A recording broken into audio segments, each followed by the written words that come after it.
The shadow government is exploiting a crypto backdoor to erase the $35 trillion worth of government debt. They just got exposed for cloning your money to pull this off. It all started when the Genius Act got written into law, allowing banks to create stablecoins. See, everybody thought it was just about crypto, but they didn't realize that there's actually government debt tokenized right now on the blockchain as well. So tokenization just means that you could take any asset or liability and turn it into an actual token. So right now what they did is they took the government debt and they made a token version of it. Tokenization of all assets. And you guessed it, BlackRock is the biggest issuer of this tokenized debt. When you combine it with the fact that banks can now create stablecoins legally out of thin air, it gets a little out of control. So this is how the current banking system works. A regular person just deposits money in a bank, and the bank is legally allowed to loan that entire balance out to anybody they want for car loans, house loans, whatever. And the person that takes the loan has to pay the bank back a yield. So the bank profits off of your money. In other words, they give you the innovation of a debit card, and they give you security by insuring your money. So they're allowed to loan it out to as many people as they want. And now they have this innovation, which is stablecoin issuance. If you take your real money, right, and you put it through a product like Tether, Tether takes that real money and actually invests it into government debt. Tether is able to profit off of buying government debt, and you get the stablecoin version to be able to use in crypto for DeFi or whatever you want. And it all starts to come together with this last element of tokenized debt. Remember when I told you that the stablecoin, you could use it for DeFi?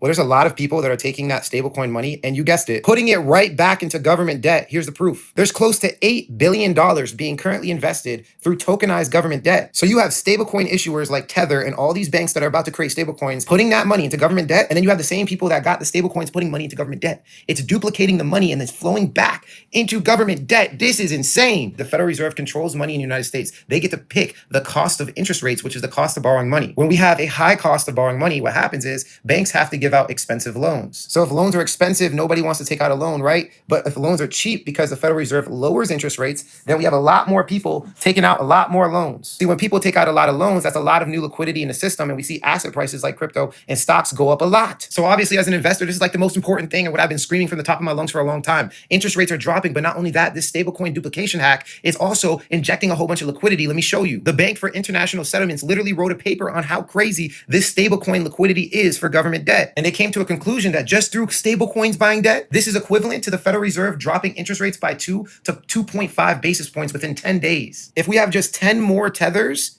we'll have literally a quarter basis point cut, which is equivalent to Jerome Powell dropping interest rates at the end of this month, which he is doing. So he's dropping interest rates, and we have all these new banks issuing stablecoins that could potentially drive more liquidity, very similar to Jerome Powell dropping interest rates. And see, there's just one problem with this paper here. They didn't consider, again, tokenized debt, which I just told you $8 billion is being purchased by random people in DeFi right now. So just to put it in context for you, this new system is cracked. They have this duplication weird thing in cryptocurrency with stablecoins, banks, and tokenized debt that actually does have a significant role in injecting liquidity into risk-on assets, aka the market's gonna pump. The elite are putting money in weird ways we have never seen before in the market.